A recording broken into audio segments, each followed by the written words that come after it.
So you know how to form an E major chord, and you probably know how to strum an E major chord. Now what? So there's a question you might be asking yourself.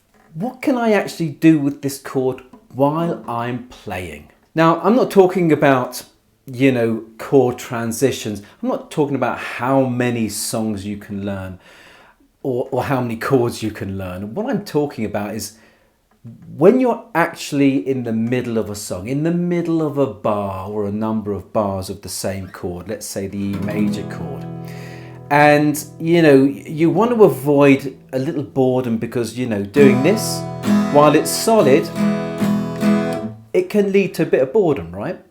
So what can you do apart from strumming? What can you actually do with the chord? And you know, what you want to think about is what you can do within the chord. How can you make that simple chord more interesting? How can you give yourself a little variety and give yourself a sense that, you know, you're actually adding your own uniqueness to what you're playing, even when what you play might just be one single little note that you add. Now, I know you're a beginner and, you know, just learning a chord can be pretty taxing in itself. I know, I've been there. I remember what it's like.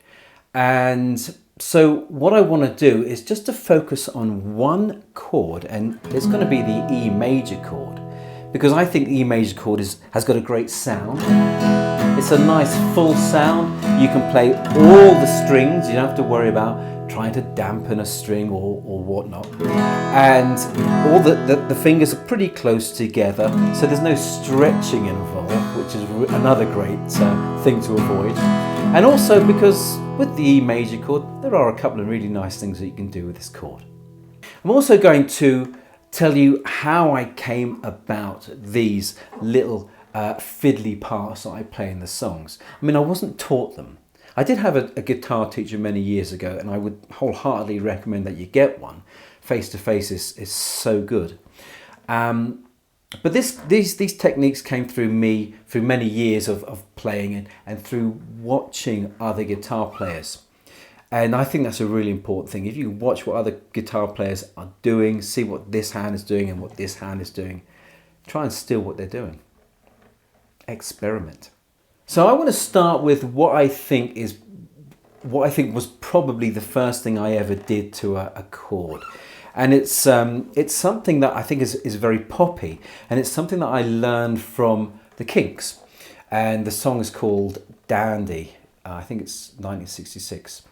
And it's something called a suspended chord. And originally it's in D, but I'm not going to do it in D. I want to show you this in E. So put your E major chord on.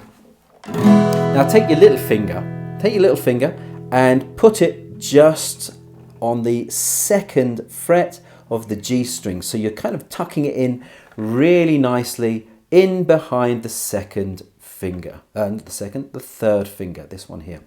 You don't need to take this off or do anything with it. You can leave it there.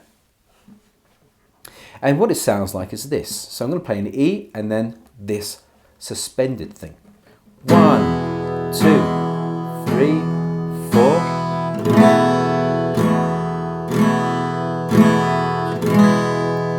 And this suspended chord is something that you often hear at the end of a song, and that's where it is in Dandy. And it's sort of like this.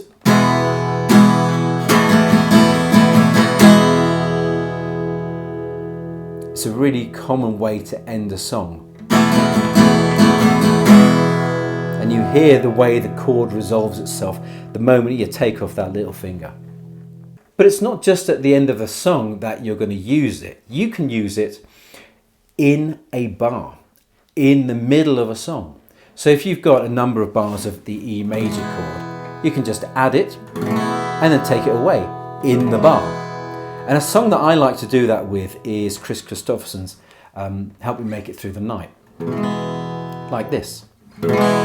Take the ribbon from your hair, shake it loose and let it fall. Just like that, in the bar. It's like the third beat of the bar. 1, 2, 3, 4, and then just carry on. And you can just hear a little difference now in that bar. Just makes it more interesting for you and for your listeners. Another way you can do it is by using a technique called hammer-on, and that's when you play the chord, and then with that little finger and all the muscle you can muster, mister, you just hammer on the string, right, which is that third string at the second fret. But now you're hammering on not exactly on the beat, so you're going to go 1, 2, 3. It's like 3 and you do need a lot of strength to get that hammer-on sound. 1, 2, 3, 4. And the thing I find when I play a hammer-on like this is that my strumming hand gives a little bit more emphasis. I think it's a way of making sure that I get enough sound to allow me to get the sound of the hammer-on to ring out. So why don't you pause the video for a moment, get a song you're learning, or just practice going from E to E suspended. Either playing it on the beat or with the hammer on.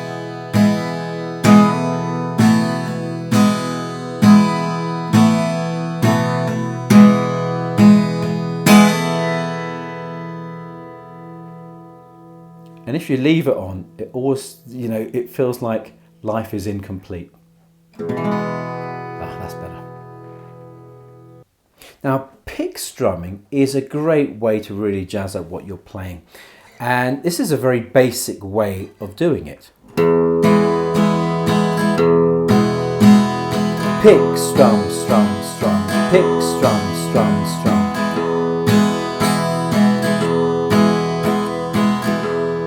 And that one, that's from I think Elvis's That's All Right Little Mama, and also Paul McCartney's Mull of Kintyre. Although both of those songs are in A, so you would actually use the A major chord, but we're not doing A, we're doing E. And so what we're picking is the low E string on the first beat, and then 3 strums for beats 2, 3 and 4. 1, 2, 3, 4. 1, 2, 3, 4. And this is another little technique that you could just add at the beginning of any bar of E that you're playing. Now it doesn't have to be just at the beginning, you could play it on the first and the third beat of the bar. So 1, 2, 3, 4. 1, 2, 3, 4. And thinking about Chris Christopherson again, you could go. Take the ribbon from your hand, shake it loose and let it fall. So, it changes the style a little bit if you play it faster. And if you play 1 and 3, the picks on the first and the third beat. But of course you can do it much slower. Take the ribbon from your hand, shake it loose and let it fall. Sounds pretty nice.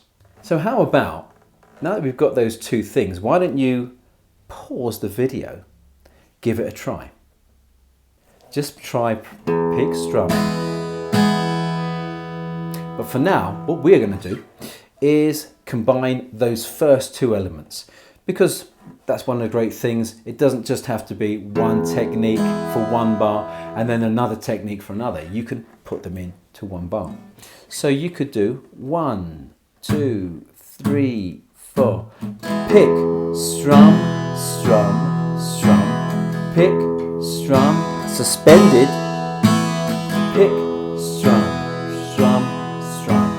pick, strum, suspended.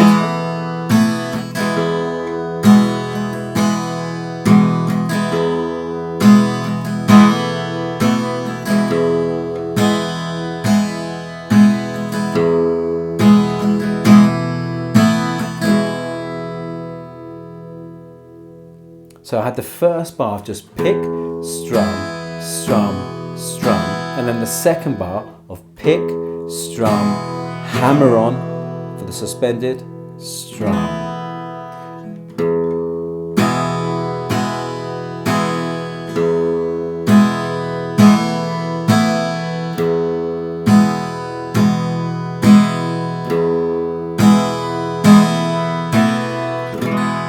And your strumming hand doesn't have to do anything complicated to make it sound good. So you can kind of spend more time focusing on getting this part right.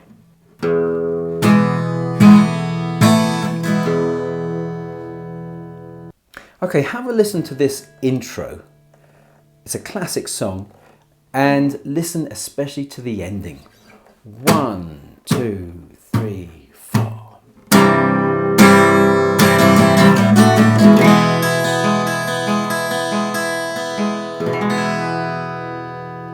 Now, did you recognize that intro? I hope you did. It's the classic Kinks with Lola. And we're looking at that E major chord, and I did something called, the technical name is arpeggiated chord playing. I just call it single string picking because it seems easier. And so you play that E major chord, and then you can strum it 2, 3 times. And then what we're going to do is we're going to pick single strings, E, B, and G, like so. So 1, 2, 3, 1, 2, 3, and 4, and 1, 2, 3, and 4, and 1, 2, 3, and 4, and. So you hear that the single strings that you're picking are on the and, 4, and beats of the bar.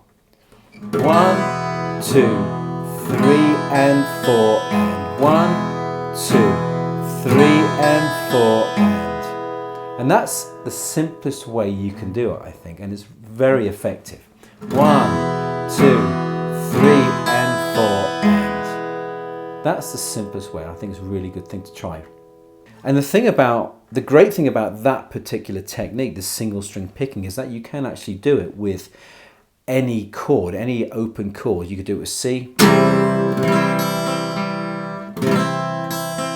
could do it with G, you could do it with F, because you'll always be picking the same 3 strings, E, B, and G. And again, this works beautifully with Chris Christopherson. 1, 2, 3, 4.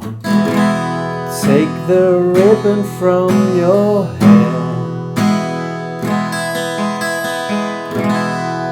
shake it loose and let it fall. Put it in there. You can put it in at the first bar, on the first bar, the second bar. It doesn't matter, but where it generally comes in at the end of a bar. So 3 techniques that you could use, and you can combine all 3 together, either one bar of one bar of another, one bar of another. So 3 separate bars, or you could put them all together in one bar. So if you were to do it bar after bar after bar, which could sound something like this: 1, 2, 3, 4.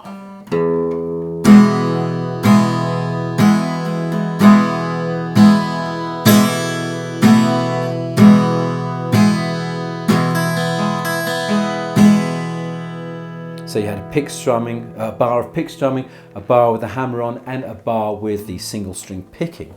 Or you could do it all in one bar. So 1, 2, 3, 4.